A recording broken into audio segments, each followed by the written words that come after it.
Queridos amigos, muito bom dia. Eu queria, antes de tudo, agradecer a presença de todos, agradecer ao senhor Orlando e à dona Rosário o convite para estarmos juntos na manhã e à tarde de hoje, examinando questões relacionadas à doutrina espírita, as questões da ciência comum, especialmente quanto à física. Queria dizer a todos vocês que retornar a Portugal, eu diria às nossas origens, é sempre um motivo de muita alegria. E especialmente quando podemos rever os amigos, quando podemos estar na presença de todos, estudando as questões que nos interessam de perto e buscando, como aprendizes que somos, nos adiantarmos no campo do conhecimento e para o qual dedicamos muitas horas da nossa existência para que, com isto, possamos crescer e nos tornar gradativamente pessoas melhores. Que Jesus nos abençoe e que nós possamos, então, ao longo destes minutos, examinarmos o tema que nos coube durante a manhã. Quando nós olhamos para cá, mediunidade e magnetismo a serviço da transição planetária. Então, nós vamos rever algumas questões que vocês conhecem de maneira sucinta e vamos procurar chegar a alguns aspectos que nos ajudem a vermos algo que é da história humana, a mediunidade, nestes tempos que vivemos agora e como podemos lidar com isso de maneira promissora, fazendo com que algo que a doutrina espírita nos vem ensinando há muito tempo, algo que seja útil para a fase, o momento, a oportunidade que o planeta Terra e a sua humanidade vivem hoje. Nós gostaríamos de lembrar que sobre mediunidade, nós todos conhecemos a ideia dos fenômenos psíquicos, diferentes dos fenômenos mecânicos. E aprendemos em O Livro dos Médiuns, os fenômenos se dividem, os psíquicos, em anímicos e mediúnicos. Sabemos que, quanto às mediunidades, de uma maneira geral, nós temos as de efeitos físicos e as de efeitos intelectuais. Sabemos que os nossos médiuns e a mediunidade em geral, ela pode ser discreta, sutil, mas ela pode ser ostensiva e muitas vezes se encaixando no meio deste caminho. Lembramos também que na Terra, no planeta onde estamos há tantos e tantos milênios, nós vivemos em duas dimensões ou planos ou como que mundos distintos, de tal maneira que estes dois se completam e se interpenetram, fazendo com que, na verdade, seja um mundo único, um mundo só. E a mediunidade, no sentido mais amplo e mais profundo, é exatamente o elemento de ligação que é física e é psíquica entre as duas grandes realidades, a realidade do ser encarnado e aquele dos espíritos desencarnados. Lembramos que a história da mediunidade acompanha a história humana.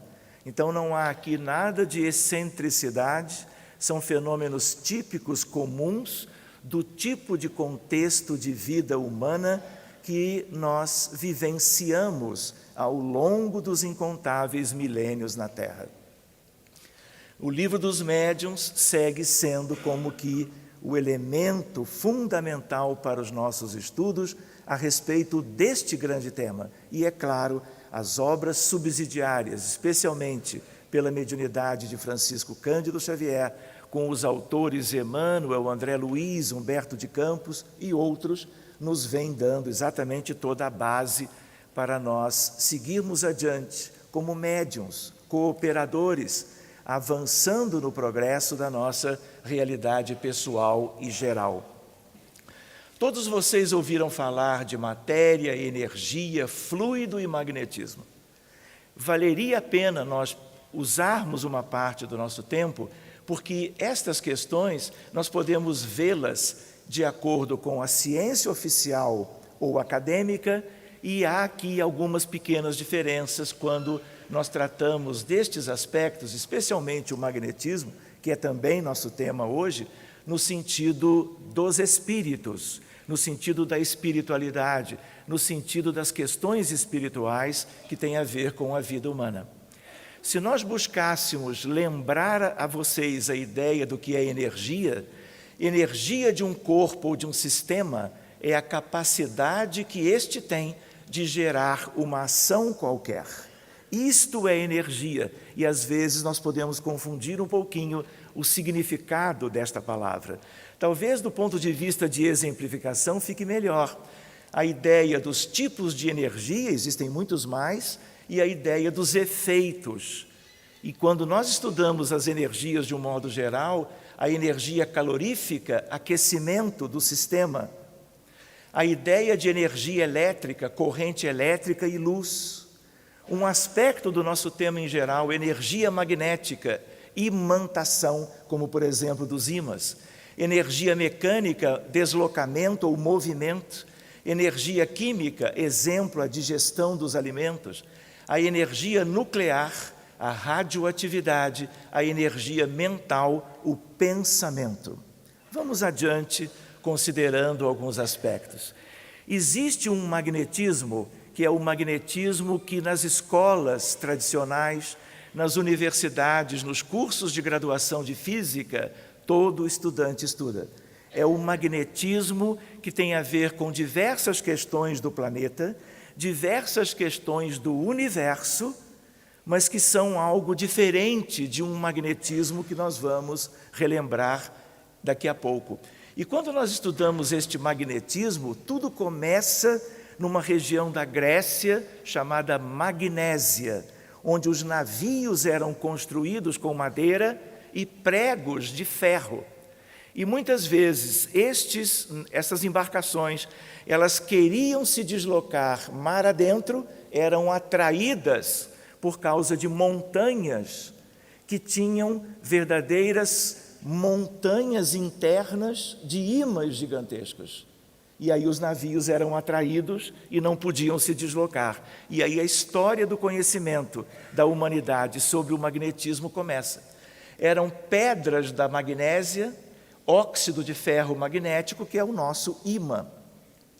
Todos nós lembramos, a Terra é um grande ímã pelas propriedades do ferro no interior dela, as agulhas imantadas das bússolas, a aurora boreal, a ressonância nuclear magnética, o trem de levitação magnética, tudo isto são efeitos, consequências, progressos a partir da ideia de um magnetismo. E aí nós temos as linhas de força da limalha de ferro num ímã qualquer, nós temos a aurora boreal, que é um espetáculo extraordinário da natureza da Terra e de fora dela, uma ideia da ressonância que é tão conhecido pela medicina e pelos pacientes, a ideia de levitação de cerâmicas supercondutoras, a supercondutividade é um fenômeno magnético, e um trem que levita, e a partir de um impulso inicial, ele vai ao destino final sem nenhuma perda, de tal maneira que ele não precisa de uma energia extraordinária.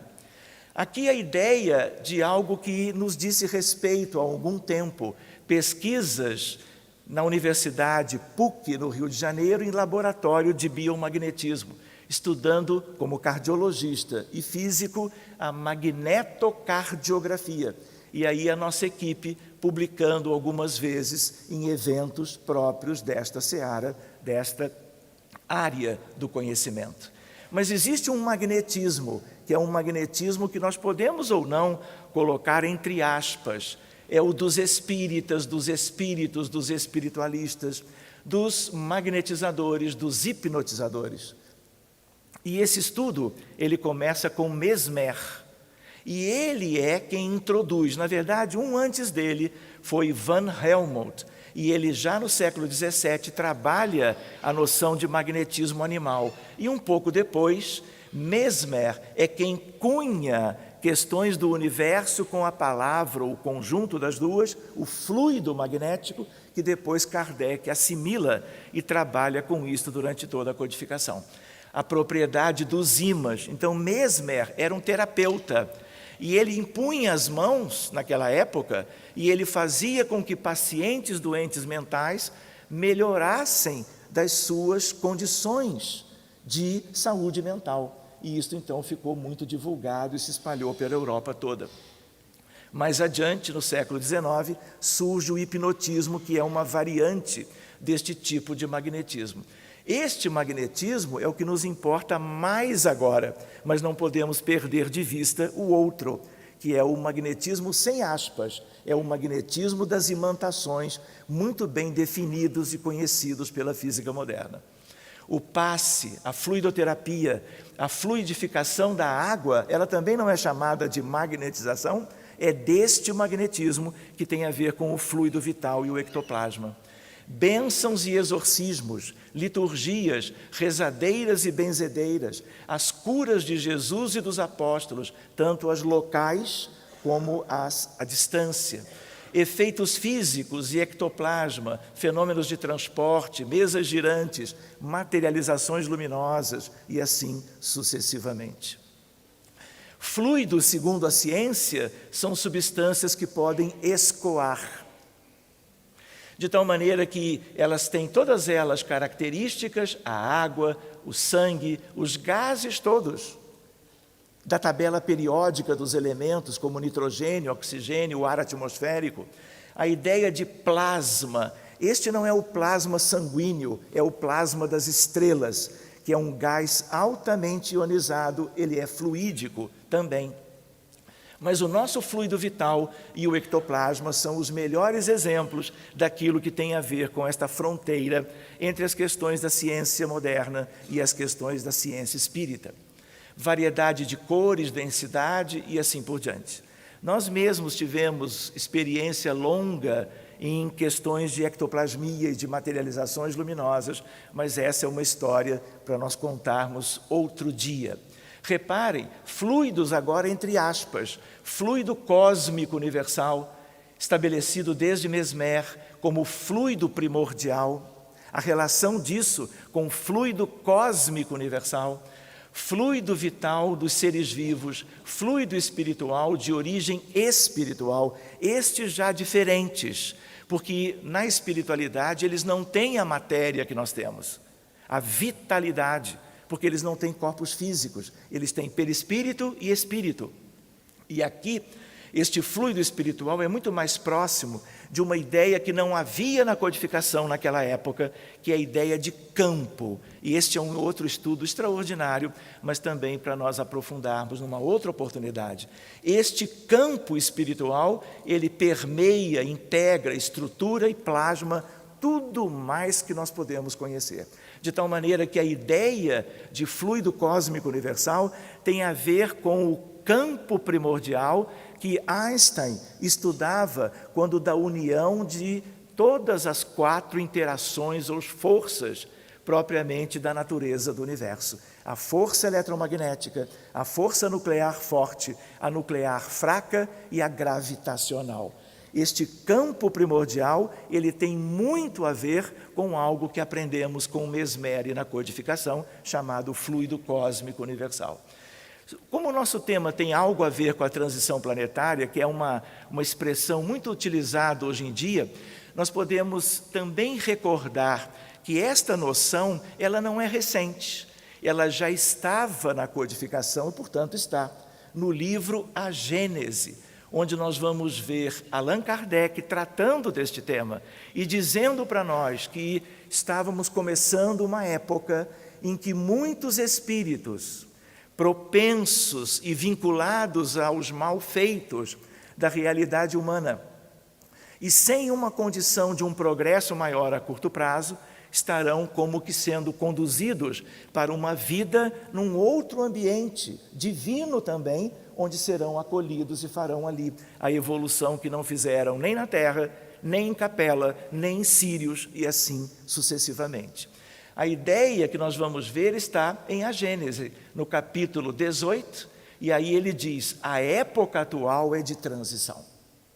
Então, as questões do magnetismo, as questões da mediunidade, as questões do Evangelho de Jesus à luz do Espiritismo, para que tenhamos uma transição que possa ser a mais célere e a que permita, vamos dizer assim, o maior proveito geral para a nossa humanidade, para que muitos mais que éramos joio nos tornemos trigo e possamos então sermos herdeiros deste mundo onde nós nele já caminhamos há muitos milênios. Seguindo adiante, o livro é este que vocês conhecem. Sobre as questões do pensamento, nós não vamos nos deter muito, mas somos 100 bilhões de neurônios em cada um de nós, no encéfalo, no cérebro humano, especialmente na córtex cerebral. E a ideia de que os pensamentos são um atributo do espírito, mas o cérebro humano tem a ver com o pensamento como que se materializando, e ele passa, e ele vibra, ele oscila, ele realiza algo de interação com o nosso campo celular neuronal, onde essas questões são como que bem estabelecidas, de tal maneira que uma doença cerebral que leve a uma questão de determinadas regiões atingidas, o pensamento estará diferente do normal. É o que nós verificamos na casa espírita e no trabalho como médico, quando nós temos uma pessoa com depressão e uma baixa dos neurotransmissores cerebrais. A depressão é doença do espírito e no espírito deve ser tratada, mas existe uma contrapartida biológica.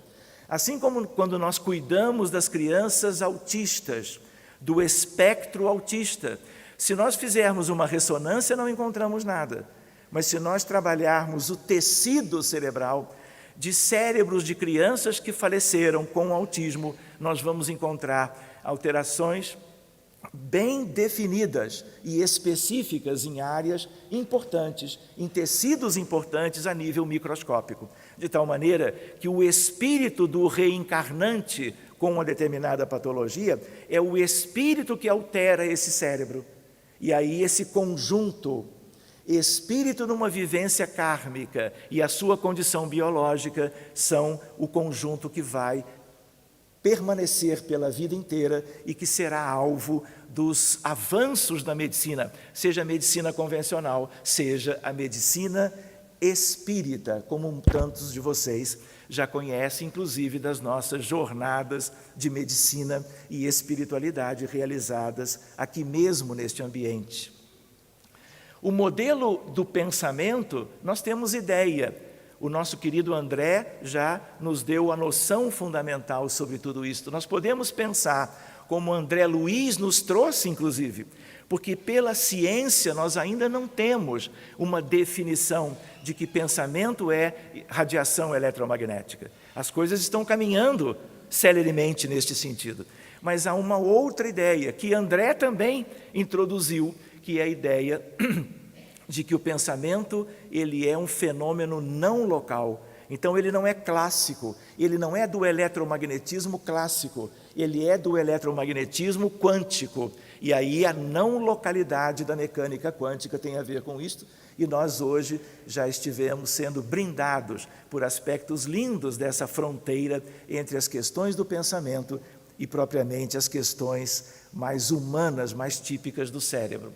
A experiência de Jacobo Grimberg Zilberbaum nós já estudamos em outros momentos, aqui mesmo no anfiteatro, nas nossas jornadas, mas nós não vamos repetir, porque a ideia qual é? A ideia de que esta não localidade faz com que mesmo dentro de gaiolas de Faraday as pessoas possam se comunicar de uma maneira invisível, impalpável pelos métodos comuns, mas há algo de substancial, e esta substância que é divina, ela é de toda a humanidade, ela é não apenas da humanidade terrestre, mas do conjunto de todos os espíritos, de todas as almas do universo divino fora das fronteiras fisiomagnéticas da Terra, também como é aqui dentro nos relacionamentos entre nós. A ideia de que a nossa comunicação espiritual ela é quântica, ela tem um quê de clássica, mas ela é muito mais quântica do que clássica. Se houver tempo, nós voltamos a isso mais adiante. Esta velocidade, ela é pelo menos 10.000 vezes além dos 300 mil quilômetros por segundo, que é a velocidade da luz no vácuo.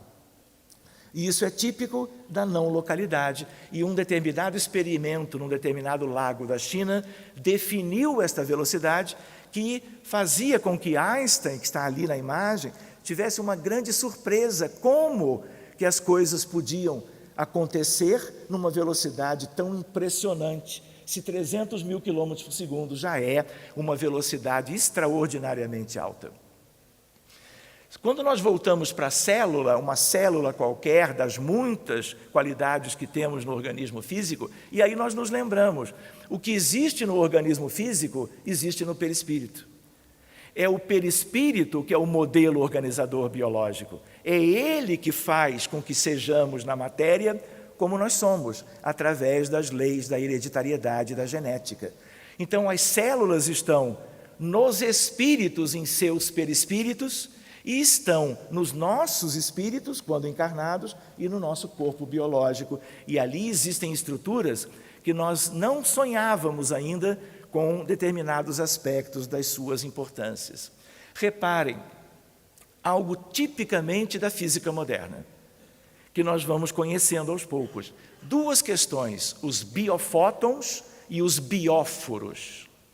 Os biofótons são uma espécie de luz celular, e ela é uma espécie de laser de baixa intensidade, irradiada pelos núcleos celulares de todas as células de todos nós.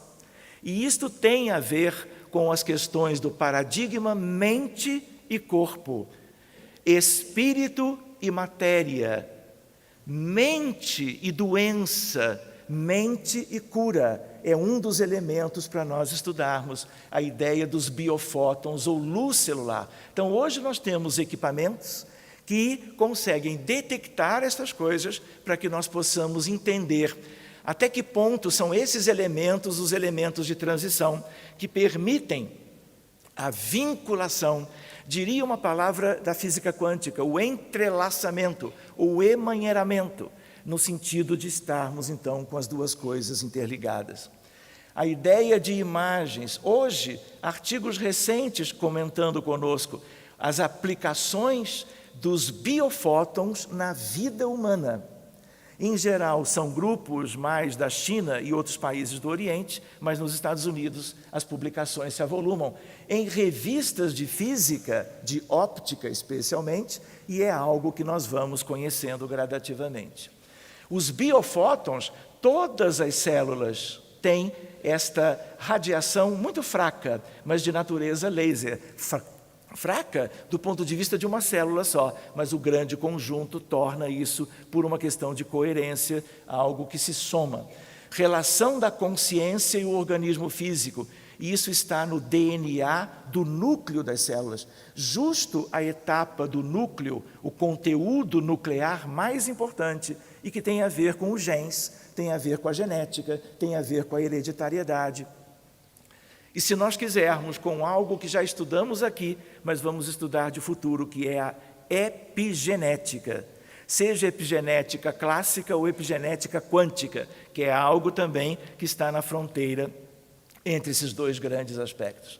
De tal maneira que há um modelo psicoenergético de Tyler, professor de Stanford, e a ideia para explicar a interação entre espírito, que os cientistas costumam chamar de consciência, e a matéria, e assim sucessivamente. Este é o Tyler, para que nós possamos lembrar da sua figura. Reparem, algo que nós não tínhamos. Vocês tinham visto isso? Detecção de biofótons por equipamentos construídos recentemente. E a ideia de que existe uma luminescência que vem das extremidades, dos dedos, quando nós estamos fazendo uma determinada atividade mental com aquela finalidade. Isto tem fronteira com o passe, com a fluidoterapia, com o momento de preces e irradiações do trabalho público doutrinário das casas espíritas pelo Brasil e pelo mundo, e incluindo especialmente o trabalho do movimento espírita em Portugal. Os bióforos já são uma outra questão, talvez até mais próxima das questões espirituais. E aí vocês vão ver, o primeiro pesquisador, ele é da época da codificação, de tal maneira que ele avança para o século XX, e é ele quem dá a ideia de que bióforo são os portadores de vida no mundo celular. E querem ver uma coincidência? Este, um biólogo contemporâneo de outros pesquisadores que trabalharam as questões da hereditariedade, da genética e as questões biológicas mais importantes para entender a evolução humana. E aí nós vamos encontrar em Evolução em Dois Mundos, André Luiz usando a palavra que foi cunhada por um pesquisador não espírita, encarnado, que foi aquele que nós citávamos agora há pouco. E a ideia de que André Luiz traz isto no livro Evolução em Dois Mundos, mostrando para nós algo para nossa reflexão. Reparem, unidades de força psicossomática que atuam no citoplasma, projetando sobre as células e sobre todo o corpo, portanto, os estados da mente. E André Luiz diz, por Chico Xavier, os estados da mente que estarão enobrecendo ou agravando a própria situação, de acordo com a escolha do bem e do mal, ou seja, pelos padrões mentais da criatura humana. E reparem, se isto é assim para os humanos encarnados, também o é no mundo espiritual, porque bióforo, como biofóton, também é celular.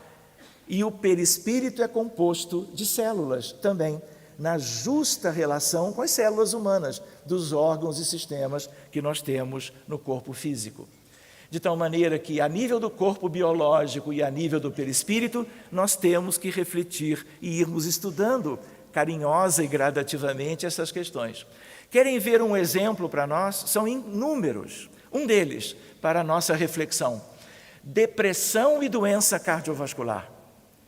Até algum tempo atrás, na cardiologia moderna, nós sabíamos os fatores de risco como a hipertensão, o diabetes, a história familiar, o sedentarismo e assim por diante, como fatores de risco da doença arterial coronariana. Hoje, a depressão também é um deles, de tal maneira que os elementos, o que vai ligar um estado mental espiritual de depressão e as artérias coronárias, que vão sofrer os efeitos dos padrões mentais. Então, a coisa é recíproca. Os fatores, propriamente do tipo depressão, alteram o aparelho cardiovascular. Querem ver um outro exemplo? Se eu agrupar 100 pacientes infartados, e todos eles têm depressão, e eu comparo com um grupo de 100 outros pacientes infartados e nenhum deles tem depressão, o grupo que tem doença cardiovascular e depressão, eles morrem no primeiro mês pós-infarto, o dobro. Se eu vou na reunião do American College de Cardiologia ou no Colégio Europeu de Cardiologia, os grandes congressos mundiais de cardiologia trabalham essa questão. Por que a depressão mata do ponto de vista do aparelho cardiovascular? Algo bem definido, conhecido, e um doente que entre na unidade coronária, além do seu infarto com depressão, ele precisa ser tratado imediatamente também para a depressão, para que ele possa ter uma evolução clínica melhor. Mas isso nós aprofundamos numa outra oportunidade. Depressão e diminuição da atividade do sistema imunológico. A mente, o paradigma mente e corpo, não apenas no coração, mas no sistema de defesa da imunidade humana. A depressão e o cancro, a relação entre padrões mentais e os transtornos celulares que dão origem a um tumor, a um cancro qualquer. Paradigma mente, corpo, espírito e matéria, magnetismo de cura, ação na alma, no perispírito e no corpo físico. passistas do futuro, magnetizadores cada vez mais conscientes, porque aquilo que nós tivermos de estudo a respeito destas temáticas de fronteira, nós poderemos usar amanhã ou já hoje, no âmbito do trabalho no movimento espírita, nos centros espíritas do mundo inteiro, fazendo com que o rendimento do trabalho do médium passista ou da fluidoterapia, o que é praticamente a mesma coisa, ele possa ser um trabalho ainda mais eficaz no sentido de devolver àquela pessoa que vai receber esses conteúdos de amor, mas conteúdos também fluídicos, aquilo que lhe devolverá talvez uma parte ou a sua saúde como um todo. Então, estas questões, elas estão nas melhores revistas médicas. Muito bem, então, depressão como fator de risco independente, depressão aumentando o risco de reinfarto e morte. Existe para a fluidoterapia o conhecimento da anatomia e da fisiologia do corpo físico, mas existem questões que nós também vamos estudando gradativamente, nos inteirando mais e melhor, para que conheçamos a figura do ser humano, conheçamos a fisiologia da alma, e possamos trabalhar essas coisas numa fase em que nós temos um número de doenças e de doentes no planeta, na transição planetária, que é algo que nós nunca tivemos antes. As crianças com autismo, há 20 anos atrás, nós tínhamos uma criança para cada 20 mil nascidas vivas com autismo. Nos dias de hoje, nós temos uma criança autista para cada 58 nascidas hoje. Há um crescimento que é um crescimento exponencial, fazendo com que a gente entenda as razões espirituais disto na transição e a reencarnação de espíritos com determinadas necessidades, todas elas envolvendo o cuidado, a amorosidade dos pais e os recursos da medicina moderna e da psiquiatria em particular, para que tenhamos, vamos dizer, se não ainda a solução, porque são raízes espirituais profundas, mas o maior conforto e o maior bem-estar dos doentes e dos seus pais, dos seus familiares. Se nós quisermos, nós poderíamos analisar cada item, corpo físico, duplo etérico, corpo astral, mental inferior, todos eles têm importâncias específicas. Cada um deles tem a ver com questões ligadas à matéria mais densa, que, como foi lembrado hoje, na verdade, é energia, como que em determinados compartimentos da realidade nossa, e, ao mesmo tempo, as questões propriamente ligadas aos aspectos de tratamento que nós podemos dedicar a cada um deles. A medicina, junto da questão da visão espírita das questões humanas, terá algo de muito importante ainda. E lembramos, claro, a transição planetária é algo para séculos, para milênios, e durante todo este período da história humana, nós vamos ver o progresso nessa fronteira, que é uma fronteira linda, que envolve a doutrina espírita, em particular, o Evangelho de Jesus, as questões propriamente do magnetismo e da física como um todo, e as questões da mediunidade, que é um dos nossos temas de hoje. Reparem uma curiosidade: todos os centros de força ou vórtices, eles têm velocidade angular.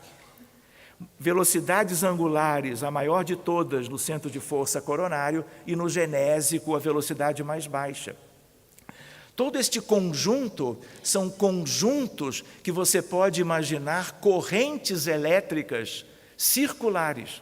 E toda vez, é uma lei da física, lei de Biot-Savart, toda vez que você tem espiras circulares de corrente, você tem a formação de campos magnéticos.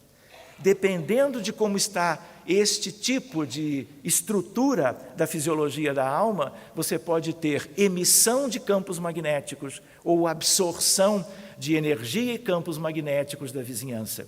Isso tem a ver com patologia, isso tem a ver com cura, com saúde física e mental, para nós também estudarmos um pouquinho mais adiante.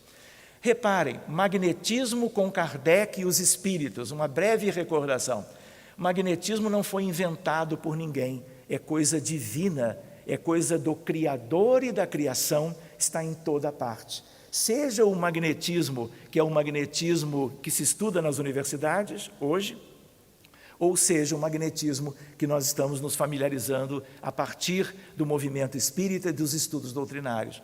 A ideia qual é? A ideia de algo que é universal. E aí nós vamos ver na Revue Spirit, Allan Kardec, em 1869, falando a respeito disso. É a fonte dos movimentos moral, material e intelectual, a fonte do progresso. Este já é o magnetismo espiritual, é o magnetismo que nós estudamos a partir da doutrina espírita. Fenômeno da vida, por constituir manifestação natural de todos os seres, no livro O Consolador, Emmanuel, por Francisco Cândido Xavier. O magnetismo é um fenômeno da vida e ele se refere ao magnetismo amplo, que, claro, certamente inclui aquele que hoje nos interessa mais, que é o magnetismo humano espiritual. O que Kardec conhecia sobre o magnetismo? Ele conhecera e praticara o magnetismo desde os 19 anos de idade. Ele era magnetizador, isso é pouco conhecido, por 35 anos. E você vai ver isto na Revue Spirit de junho de 1858. A iniciação de Riveio nesse novo ramo dos conhecimentos humanos, 1823. O Livro dos Espíritos, de 1857.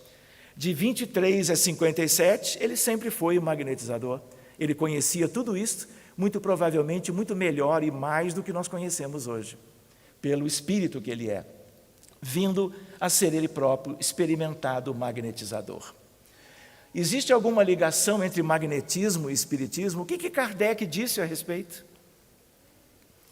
O espiritismo e o magnetismo nos dão a chave de uma imensidade de fenômenos. Reparem, o conhecimento lúcido das duas, mostrando a realidade das coisas e as suas verdadeiras causas. E o melhor preservativo contra as ideias supersticiosas. Isso está em O Livro dos Espíritos, Kardec. Mas o que é mesmo o magnetismo? Buscando a Revista Espírita de novo, imensa atração que une e desune, atrai e repele. E aí ele fala de magnetismo, o fluido circulante. E ele diz que o magnetismo, processo de que nos servimos para a concentração e a libertação de fluidos. De tal maneira que o fluido é o circulante, que põe todos os seres em vibração uns com os outros. Isto é quântico e clássico ao mesmo tempo. Fenômeno local e não local. Entrelaçamento. A ideia de rebanho, quando Jesus diz a Natanael, bem Elias, quando Natanael acha surpreso, por que Jesus conhecia ele pelo nome, se ele chegara à casa de Pedro naquele mesmo instante? E Jesus disse, Natanael, eu te conheço desde sempre, como conheço a minha realidade de todas as ovelhas do meu rebanho. E a ideia de que não é apenas algo que nos liga ao governador da terra, e ele a nós, mas todos os aspectos da união nossa, por afinidade, por sintonia, por ressonância, porque somos uma família só. E a ideia de Filomeno de Miranda, quando cada um evolui e progride, nós levamos eventualmente a humanidade inteira para cima. Mas quando cada um de nós fere as leis de Deus, agindo criminosamente, nós não retrogradamos, claro, mas nós, com um peso kármico um pouquinho maior, nós vamos mais para baixo e levamos para baixo a humanidade inteira. Todos esses fenômenos morais são interdependentes e eles se ligam a questões, como muito bem o André, agora há pouco, nos introduziu. Gêneros de magnetismo vale a pena, há vários.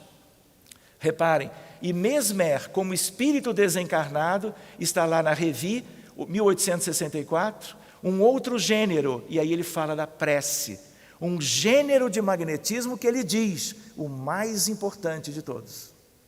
E a ideia, vários gêneros, e nós poderíamos lembrar que, pelo menos aqui, nós temos o magnetismo mineral, vegetal, animal, humano e o espiritual. de tal maneira que tudo tem a ver com a criação de Deus e a ideia de que estes magnetismos, incluindo aquele da ciência comum e outros da ciência espírita, são aqueles que nós precisamos conhecer. Conhecer essas questões também faz parte do autoconhecimento. Vamos adiante um pouquinho.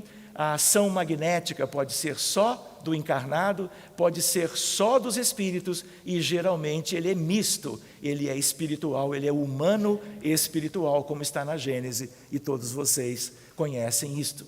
Qual é o magnetismo utilizado nos tratamentos da casa espírita? Humano espiritual, porque os médiuns ali estão, são seres encarnados e os espíritos, obviamente, ali estão também. De tal maneira que existem vários exemplos, a prece, a vibração ou irradiação, o passe, eventualmente o sopro e a água magnetizada, como vocês conhecem. Allan Kardec dizia na Revue, o magnetismo preparou o caminho do espiritismo. Aliás, quanto a ele próprio, que antes estudou o magnetismo e depois, a partir da fenomenologia das mesas girantes, veio a conhecer propriamente o espiritismo. De tal maneira que, ao tempo de Allan Kardec, quem estudava as ações magnéticas? Os magnetizadores. E a ideia, vários deles foram talentosos. Vários deles fizeram parte da história de um magnetismo, que é um magnetismo humano espiritual, quando ainda não havia espiritismo e, claro, movimento espírita e centro espírita. De tal maneira que a relação entre as duas ciências é uma relação que é íntima, chegando Allan Kardec a dizer que são como que uma ciência só, tal a vinculação entre o magnetismo e a doutrina espírita. E aí nós vamos ver o barão de Dipoté, o Marquês Puisséguir, o sábio Deleuze, um dos maiores filósofos do século XIX. E aí onde é que nós vamos ver isso? Kardec falando deles, aonde? Em elementos da doutrina contidos na Revista Espírita, esta de 1858. De tal maneira que nós vamos ver os fluidos das ações de cura apropriados à natureza e à causa, por exemplo, da cura dos cegos coletivamente numa determinada região da Galileia, e a ideia do magnetismo espiritual, que é um magnetismo movimentado pela espiritualidade dos grandes reservatórios deste magnetismo espiritual do contexto todo do universo e não apenas do contexto das questões mais próprias, específicas da Terra. Magnetismo humano e a questão da vontade. Vamos adiante. Reparem, os magnetizadores, Deleuze, Dipoté, Allan Kardec, Carragné, Leon Denis, Eurípides, Chico, Ivone Pereira e lá no início, pelo menos de registro da história recente, Franz Anton Mesmer. Reparem, fluidoterapia espírita no plano físico, Rio de Janeiro, magnetismo por todo lado. Qual magnetismo? Humano e espiritual. De tal maneira que aqui são leitos onde estão os pacientes com as mais variadas enfermidades e a ideia de equipe de médiuns encarnados e toda uma equipe espiritual com diretrizes para que este trabalho seja um trabalho proveitoso, útil e possa buscar devolver o equilíbrio, as forças e a saúde mental e a saúde física dos pacientes. Muito bem, isso é a realidade nossa lá. E aí nós vamos nos lembrar que em nosso lar, o que nós vamos encontrar? A figura de André Luiz, logo após ser trazido para a colônia, ser tratado pela mesma fluidoterapia, por entidades desencarnadas, nos mesmos moldes, claro que sem a energia vital do plano físico, sem o ectoplasma, sem elementos de natureza mais densa, mas tendo tudo dos grandes reservatórios à disposição. E na película, no filme Nosso Lar, nós vimos o processo de recuperação de André, todos vocês lembram, e a ideia de que essas questões que estão na Terra hoje, no movimento espírita de um modo geral, vieram do mundo espiritual, por isso estão aqui, porque o mundo de origem é o mundo da vida além túmulo. Não vamos ver isto, mas a ideia de fluidos emanados e campos gerados, a importância do pensamento, a vontade, o amor, o sentimento de base para todo o trabalho que nós imaginamos venha a fazer parte da realidade de hoje e do futuro, nessa fronteira entre o espiritismo, a medicina, os doentes e as questões que nós precisamos na transição. Cuidar amplamente, porque o número de patologias no campo mental e no campo orgânico e o número de doentes cada vez mais frequentes e cada vez mais graves na nossa realidade. E a contrapartida dessas questões com as questões espirituais mal resolvidas ou não resolvidas. A fluidoterapia, por causa da física, ela pode se dar com o paciente presente às reuniões, pode se dar com o paciente no hospital ou em casa. As preces e irradiações, as orações intercessórias, tudo isto é movimento a partir do amor e da dedicação, do devotamento dos integrantes da equipe, no sentido de oferecer recuperação aos necessitados. Doutor Medicina Sérgio, espírita. Obrigada. Quantos minutos? 44?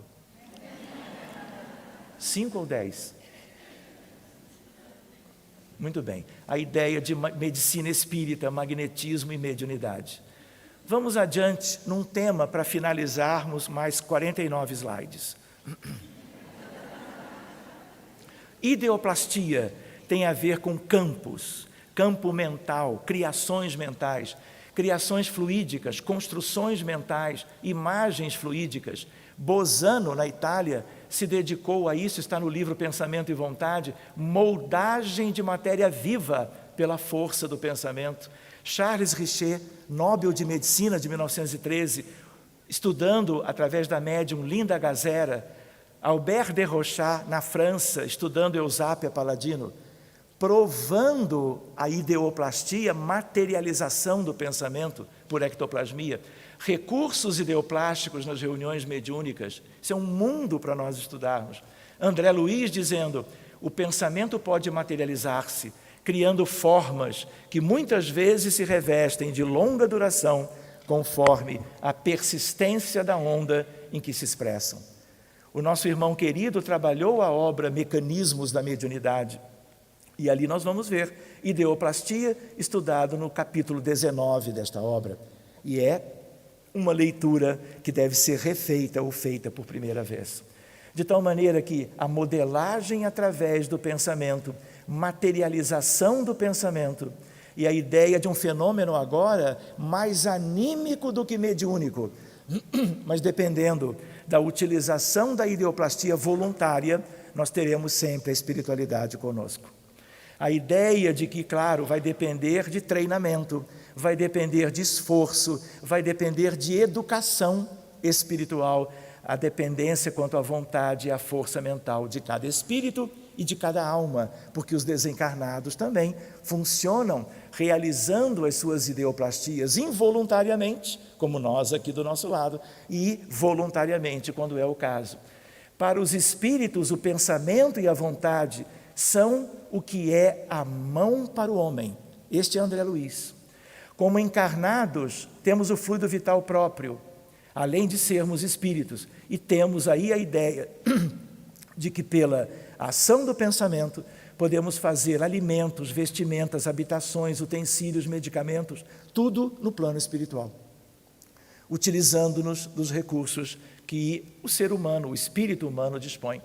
2 exemplos: espírito desencarnado vítima de um acidente grave, ou explosão de uma mina terrestre num país africano, ou de suicídio traumático, perispírito apresentando as mesmas características de destruição corporal que resultou no desencarne no plano físico. Modelamos um corpo perispiritual íntegro, saudável e completo.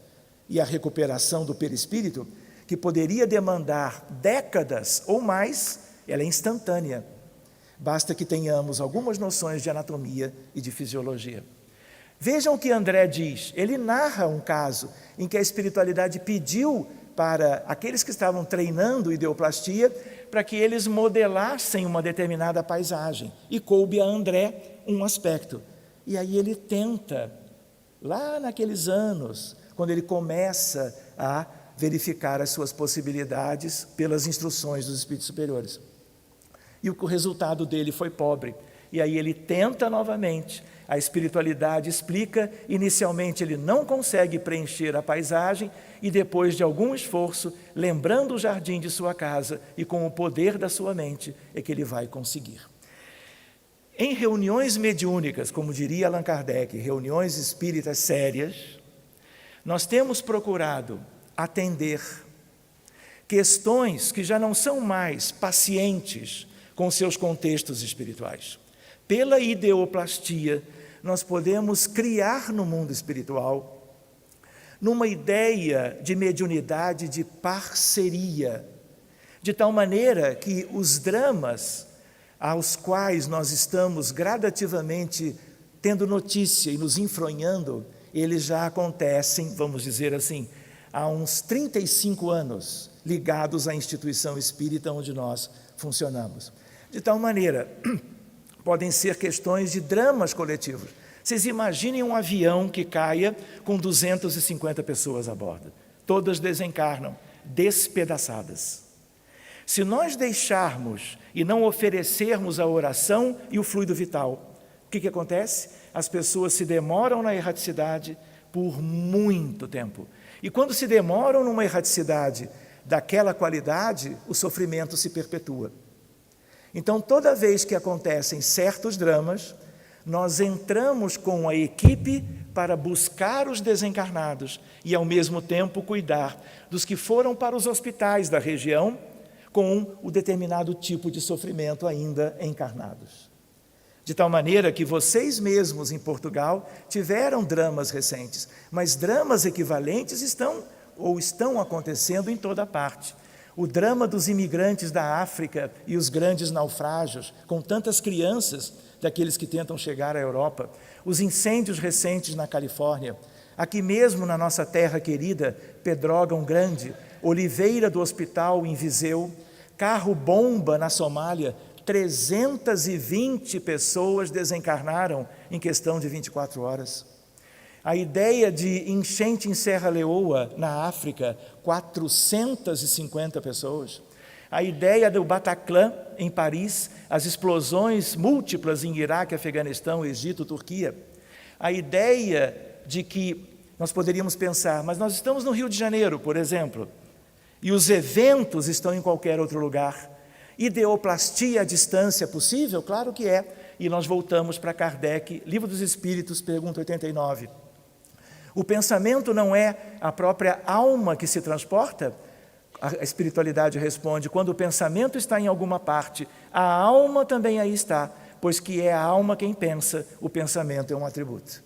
Então, deslocamento mental, questões ligadas à não localidade da física quântica estão aqui, com a maior simplicidade e naturalidade possíveis.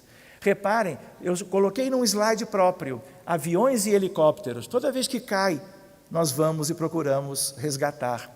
Avião da Gol, a data e o número de mortos. Avião da TAM, o da Air France, 228 pessoas. Da Malaysian Airlines, o primeiro, 300 pessoas. O segundo, dias depois, 239 pessoas. E a ideia qual é? Transição também pode ser pensada no sentido de que se nós cuidarmos dos coletivos que se demoram na erraticidade, em planos inferiores, umbral inferior, treva e abismo, nós podemos ajudar a diminuir o tempo de sofrimento, resgatando-os, melhorando-os e levando-os para o alto, para hospitais e postos de auxílio das colônias todas envolvendo o nosso planeta.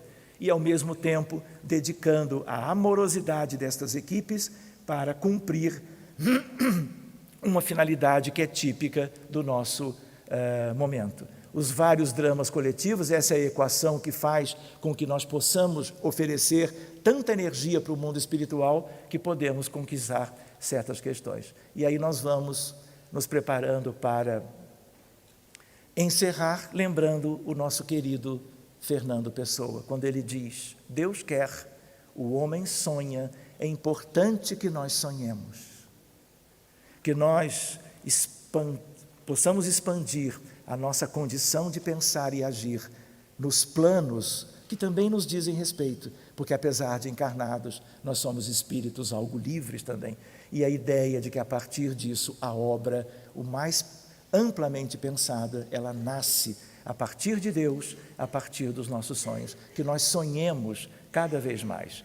Muito agradecido, queridos amigos, e nós então encerramos por agora. Muito obrigado. Agradecemos ao Dr.